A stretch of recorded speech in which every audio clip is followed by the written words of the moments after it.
पिता और पुत्र एक मेले में घूम रहे थे। दोनों की बॉन्डिंग बड़ी जोरदार थी। बेटे ने कहा एक पतंग की दुकान के सामने खड़े होकर, पापा मैं भी पतंग उड़ाना चाहता हूं। बेटे की इच्छा को जान पिता ने दुकान से पतंग और डोरी खरीद ली, कन्नी बांधी और पतंग उड़ाना शुरू किया। बेटा पतंग उड़ा तो रहा था, लेकिन वो खुश नहीं था। वो चाहता था कि उसकी पतंग और ऊंची जाए। उसने अपने पिता से कहा, अगर मैं इसकी डोर को काट दूं तो ये पतंग आजाद हो जाएगी और ज्यादा ऊंची उड़ान भर लेगी। पिता ने कहा, ठीक है बेटा, हम ऐसा ही करते हैं। पिता ने उस डोर को काट दिया। कुछ देर तक तो वो ऊपर गई और उसके बाद वो एक मकान की छत पर आ गिरी। यह देखकर बेटा बड़ा हैरान हुआ और उसने पिता से पूछा, पापा ये क्या हो गया? तब पिताजी ने उसे समझाया कि अगर तुम्हें यह लग रहा था कि डोर पतंग को ऊंचा उड़ने से रोक रही थी तो ऐसा नहीं था।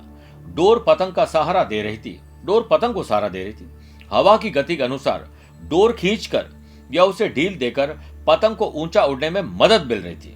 लेकिन जब डोरी को काट दिया गया तब पतंग को मदद मिलनी बंद हो गई। इससे पतंग नीचे आ गिरी। ठीक ऐसा ही जिंदगी में होता है बेटा। जब इंसान जीवन की ऊंचाइयों पर पहुंच जाता है तब उसे लगता है कि उसका परिवार उसे डोरी की तरह पकड़े हुए है और उसे सफलता की ऊंचाइयों पर पहुंचने से रोक रहे हैं। कई बार आपने देखा होगा कि आप जब बाहर घूमने जाते हैं, बच्चे होते हैं, यंगस्टर्स, नाइट पार्टी करने के लिए, घूमने के लिए बच्चियां हैं, लेकिन माँ बाप उसे रोकते हैं तो बच्चों को लगता है कि हमारी जिंदगी की उड़ान को माँ बाप काट रहे हैं, हमें आजादी से रोका जा रहा है। लेकिन हम ये कैसे भूल जाते हैं कि हमारा परिवार ही है जो हमें उन ऊंचाइयों पर ले जाता है।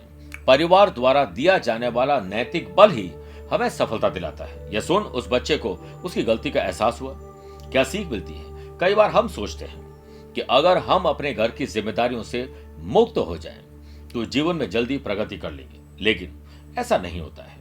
हमें यह याद रखना चाहिए कि हमारे जीवन में घर और परिवार की क्या अहमियत है। परिवार ही है जो हमें जिंदगी में आगे बढ़ने में मदद करता है। हमारा परिवार ही हमें प्रेरित करता है।